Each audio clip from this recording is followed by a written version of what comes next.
Hey counselors, welcome to another video from Counselor Tips. In today's video, I am going to be covering motivational interviewing stages of change. It is another popular technique that is associated with motivational interviewing, and this is a pretty lengthy and hefty video, so I encourage you to bookmark it and come back to it. Visit and revisit in order to really know the stages of change, how to identify when clients are in it, and how to help them move from one stage of change to another. So the stages of change are these: pre-contemplation, contemplation, action, maintenance, termination, and sometimes we add in the relapse phase. Using the stages of change can be confusing to some. There are some key things that we're going to be listening for the client's readiness to change. We are listening for the darn C: desire, ability, reason, need, and commitment. This is covered more deeply in the Counselor Tips Change Talk video. I encourage you to watch that to get clarity on darn C. Pre-contemplation. Well, what is that? The client is beginning to think about changing a behavior. The key things we're looking for are the client doesn't want to change. They're resigned to the behavior that they're already doing. They feel that they have no control. They're in denial. They believe change is not applicable to them. They don't see consequences as serious enough yet. There's no desire to take action towards change in the foreseeable future. They're underaware or unaware of the need to change at all. Yes, counselors may have some difficulty with clients that are in the pre-contemplative stage. Our goal is to work with clients and get them engaged in contemplating, reflect with empathy, instill hope, and gently point out discrepancies between their goals and statements. We do this rather than jumping in with some kind of judgment or advice giving. In this stage, clients that may be in denial or may not want change for the foreseeable future, like 6 months or more, are completely unaware that their behavior is problematic and producing negative consequences. Clients in this stage will often underestimate the pros of changing and overemphasize the cons of changing.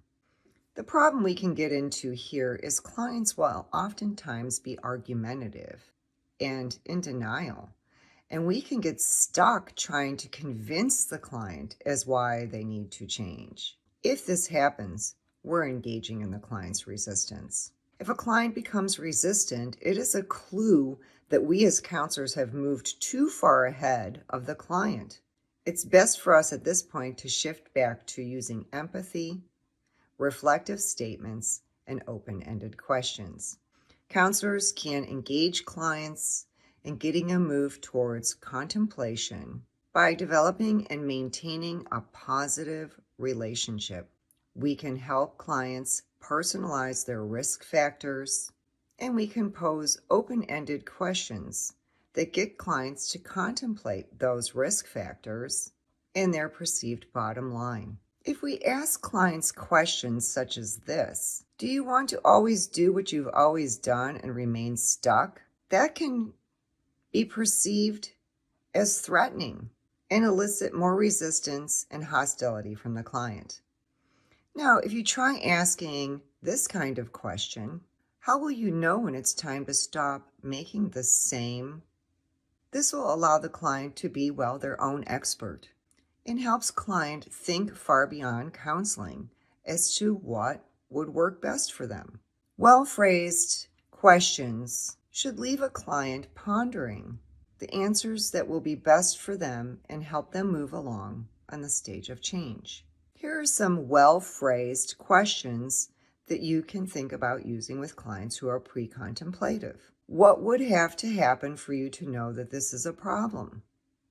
What warning signs would let you know that this is a problem? Have you tried to change in the past? What happened? Basically, you as a counselor want to validate the client's readiness for change.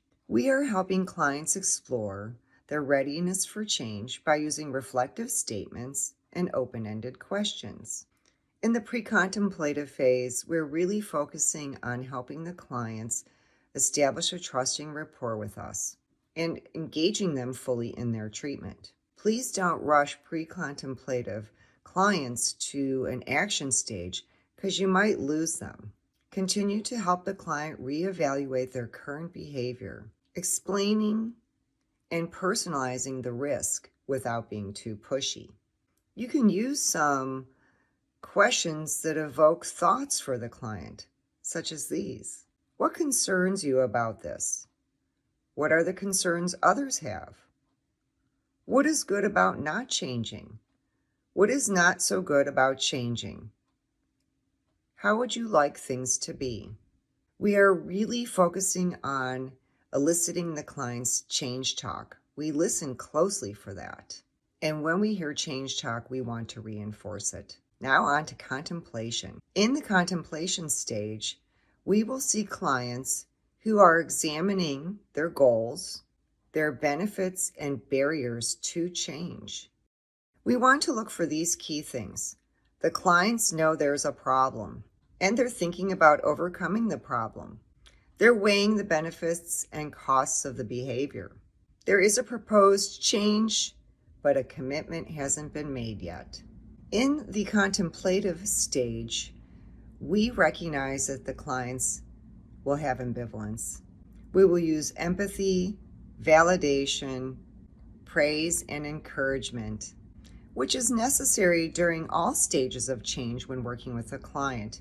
But it's super important to use during the contemplative stage because we will see a key clue of ambivalence. In the contemplative stage, clients have intention to change behavior, like within the next 6 months.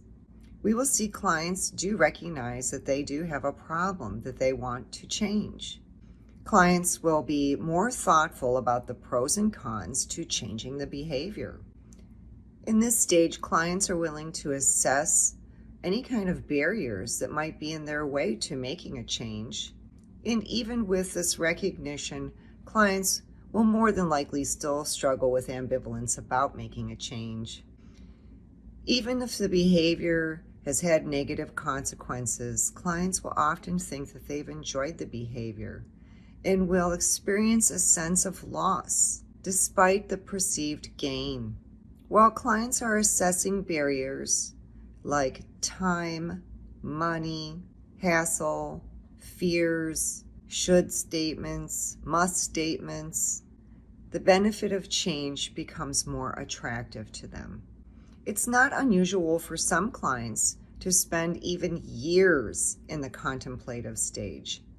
We can recognize this by clients saying statements simply as, yes, but. It might be useful to use some of these kind of statements when working with a client who's in the contemplative stage. Yes, it's difficult. What difficult things have you accomplished in the past? I've seen you've handled some tough stuff. I know you'll be able to conquer this. A successful approach for counselors is to ask clients about strategies to overcome barriers and to arrive at a commitment, especially before the next session. It's also important in this stage to ask clients about their previous attempts and the methods that they used to try and change their behavior. This is a place where barriers and gaps can surface that can be a great place for us to facilitate further discussion to help clients continue moving down the stages of change. Here's an example of some questions we can use with clients who are in a contemplative stage. Why do you want to change at this time? What were the reasons for not changing? What would keep you from changing at this time? What are the barriers today that keep you from changing? What might help you with that aspect? What things, such as people, programs, behaviors, have helped you in the past? What do you think would help you at this time? Basically, you as a counselor want to highlight the client's readiness for change but also acknowledge that they may have a conflict. We want to clarify with clients, but remembering the decision is theirs. We want to support clients in resolving their ambivalence or conflict. We want to help clients explore the elements of change and help clients acknowledge and deepen their understanding of change. We are listening for the client's change talk and emphasizing when they do have change talk. Thank you for joining me on this pretty hefty, lengthy video on the stages of change.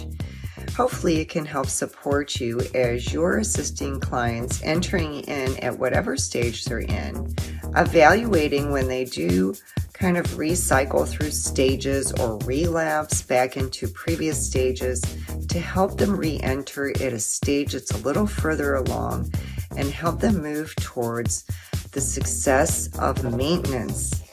Optimally, we want the client to be in the maintenance stage or help them work to complete termination so that they are ready then to face life or a new lifestyle in a completely different way than they presented in counseling.